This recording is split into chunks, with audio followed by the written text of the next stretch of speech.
नमस्ते साथीहरू, तपाईँ कसैसँग फोनमा कुराकानी गरिराखेकोले तपाईँको फोन व्यस्त छ, तपाईँले इन्कमिङ कलहरूलाई जवाब दिन सक्नु भएन, अथवा तपाईँ अहिले नेपाल टेलिकमको नेटवर्क कभरेज बाहिर हुनुहुन्छ कि त कुनै कारणले गर्दा तपाईँको फोन स्विच अफ भएको छ। यस्तो समयमा तपाईँले चाहेको मोबाइल नम्बरमा कल फरवार्डिङ सर्भिस सजिलै सुचारू गर्न सक्नुहुन्छ। सबभन्दा पहिले तपाईँको सबै आगमन कलहरू अर्को फोन नम्बरमा फरवार्ड गर्न सिकौँ। यसको लागि मोबाइलको डायल प्याडमा यसरी डायल गर्नुपर्छ ***21* फरवार्ड गर्न चाहेको मोबाइल नम्बर #।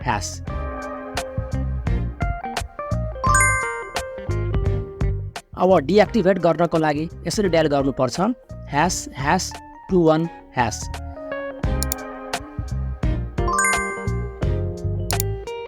तपाईँ अर्को कलमा व्यस्त हुँदा आगमन कल फरवार्ड गर्नको लागि यसरी डायल गर्नुपर्छ ***67# फरवार्ड गर्न चाहेको मोबाइल नम्बर #। अब डिएक्टिभेट गर्नको लागि यसरी डायल गर्नुपर्छ ##67#। तपाईँले आगमन कलको जवाब दिनु भएन भने कल फरवार्ड गर्नको लागि यसरी डायल गर्नुपर्छ ***61# फरवार्ड गर्न चाहेको मोबाइल नम्बर #।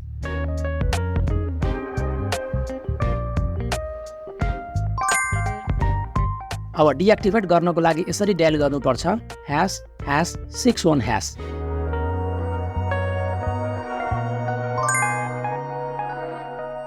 तपाईँको फोन नेटवर्क कभरेज बाहिर वा फोन बन्द भएको बेला कल फरवार्ड गर्नको लागि यसरी डायल गर्नुपर्छ ***62# फरवार्ड गर्न चाहेको मोबाइल नम्बर #।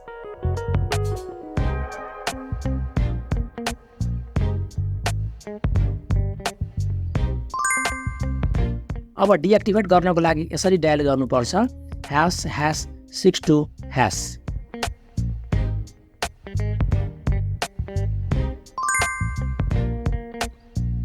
साथीहरू, कल फरवार्डिङ सुविधाको लागि शुल्क लाग्ने हुन्छ। उदाहरणको लागि यदि ए नम्बरले बी नम्बरमा कल गर्दैछ र बी नम्बरले सी नम्बरमा कल फरवार्ड गरेको छ भने यस्तो अवस्थामा ए नम्बरले बी नम्बर र बी नम्बरले सी नम्बरलाई कल गरिरहेको जस्तै भुक्तान गर्नुपर्ने आवश्यकता हुन्छ। यहाँ ए र बी नम्बर दुवैलाई नेपाल टेलिकमको नियमअनुसार शुल्क तिर्नुपर्ने हुन्छ। हस्त साथीहरू, यसरी तपाईँले कल फरवार्डिङ सर्भिस सुचारू गर्न चाहनु भएको छ भने तपाईँले नेपाल टेलिकम नेटवर्क भित्रको कुनै पनि PSTN, GSM, CDMA नम्बरमा मात्र सुचारू गर्न सक्नुहुन्छ। यो भिडियो इन्फर्मेटिभ लागेको छ भने लाइक र सेयर गर्नुहोस्। यस्तै किसिमको नयाँ भिडियोको जानकारी पाउनको लागि मेरो च्यानललाई सब्स्क्राइब गरी नजिकै रहेको नोटिफिकेसन बेललाई अलमा पनि दबाउनुहोस्। मेरो च्यानललाई फेसबुक तथा इन्स्टाग्राममा पनि फलो गर्नुहोस्। आजलाई बिदा दिनुहोस्। हस्त, धन्यवाद।